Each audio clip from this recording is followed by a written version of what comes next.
मुंबई महापालिकेवर गेल्या 30 वर्षांपासून असलेली ठाकरेंची सत्ता टिकवण्यासाठी अखेर तो ऐतिहासिक क्षण आलाय, ज्याची अवघा महाराष्ट्र गेल्या 2 दशकांपासून वाट पाहत होता।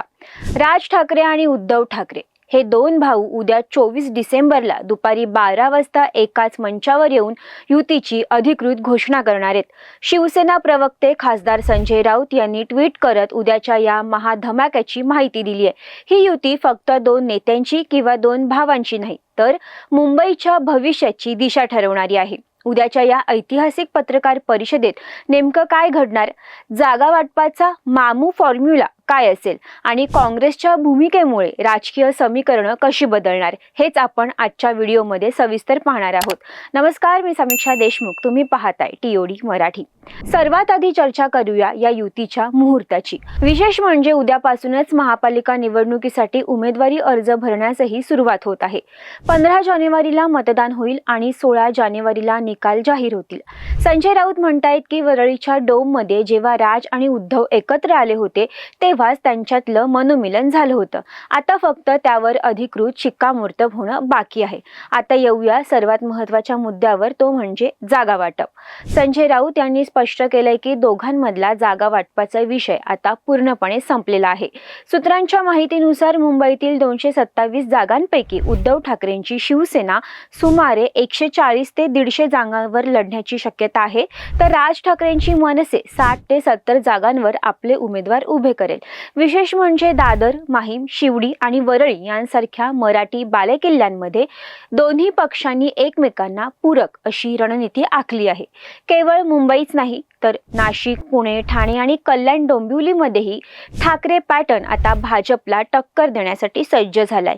या युतीचं सर्वात मोठं वैशिष्ट्य म्हणजे कार्यकर्त्यांमधील जोश। संजय राऊत म्हणतायत की शिवसैनिक आणि मनसैनिक या दोघांनीही ही युती मनापासून स्वीकारली असून कोणाच्याही मनात आता संभ्रम नाही। आम्ही एकत्र आहोत आणि आमचं लक्ष फक्त मुंबईवर आहे, असा थेट संदेशच त्यांनी दिलाय। याशिवाय शरद पवारांच्या राष्ट्रवादी सोबतही जयंत पाटील यांच्या माध्यमातून सकारात्मक चर्चा सुरू आहे, ज्यामुळे ठाकरेंची ताकद आणखी वाढणार आहे। आता चर्चा करूया या निवडणुकीतल्या सर्वात मोठ्या गेम चेंजरची, तो म्हणजे ठाकरेंचा मामू फॅक्टर। मामू म्हणजे मराठी आणि मू म्हणजे मुस्लिम मतांची नवी युती। मुंबईत 30% मराठी आणि 18 ते 20% मुस्लिम मतदार आहेत। 2024च्या लोकसभेत या समीकरणामुळे दक्षिण मुंबई आणि ईशान्य मुंबईत ठाकरेंनी मोठा विजय मिळवला होता। आता महापालिकेत राज ठाकरे आपल्या सभांमधून मराठी मतदारांना आकर्षित करतील, तर उद्धव ठाकरे मुस्लिम मतदारांचा विश्वास टिकवून ठेवतील। मराठी आणि मुस्लिम मतांची ही मोठ भाजपच्या मिशन मुंबईला रोखण्यासाठी ठाकरेंचं सर्वात मोठं अस्त्र ठरणार आहे। पण यातला सर्वात मोठा ट्विस्ट म्हणजे काँग्रेसची भूमिका। काँग्रेसने मुंबईत एकला चलो रेचा नारा दिलाय। राऊत म्हणतायत की काँग्रेसची सध्या चर्चा बंद आहे, पण आम्ही शेवटपर्यंत त्यांना सोबत घेण्याचा प्रयत्न करू। जर काँग्रेस वेगळी लढली तर मुंबईत आता ठाकरे युती विरुद्ध महायुती, भाजप, शिंदे, अजित पवार आणि तिसरीकडे काँग्रेस असा तिरंगी सामना पाहायला मिळेल। काँग्रेसच्या वेगळ्या लढण्यामुळे मुस्लिम मतांची फाटाफूट होऊन त्यांचा फटका ठाकरेंना बसणार की भाजपचा फायदा होणार, हे पाहणं रंजक ठरेल। ही निवडणूक ठाकरे ब्रँडसाठी अस्तित्वाची लढाई आहे। 30 वर्षांची सत्ता राखण्यासाठी आणि मूळ शिवसेना आपलीच आहे हे सिद्ध करण्यासाठी राज ठाकरे आणि उद्धव ठाकरे यांचा हा मास्टर स्ट्रोक भाजप आणि शिंदे गटासाठी मोठी डोकेदुखी ठरणार आहे। तुम्हाला काय वाटतं?